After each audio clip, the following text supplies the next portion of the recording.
বদদোয়া করার জন্য হাত তুলতে হয় না যে আল্লাহ তুমি তাকে ধ্বংস করে দাও।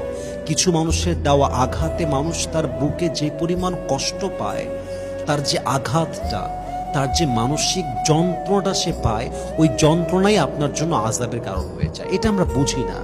মাজলুমের বদদোয়ার জন্য হাত তুলতে হয় না। তার মনের কষ্ট, তার চাপা কান্না, তার চোখের পানি, তার রাত জাগা, তার প্রত্যেকটা সেকেন্ডের কষ্ট আপনার জন্য আযাব হতে পারে। এজন্য একটু ভেবে নেবেন যে আপনি কাকে কষ্ট দিচ্ছেন। হ্যাঁ, পুরুষ মানুষ যখন দেখে যে আমার ওয়াইফের চরিত্রে ঠিক নাই, সততা নাই, তখন আমি কেন, পৃথিবীর কোনো পুরুষই তাকে আর মূল্যায়ন করতে পারবে না। তার চোখের পানির মূল্যায়ন কোনো পুরুষ পৃথিবীতে করবে না। That's a different matter.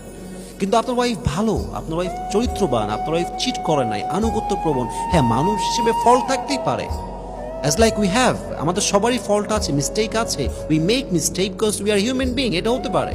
But অকারণে কাঁদানো, এটা যে কত বড় আযাবের কারণ হতে পারে, you just have no idea about it.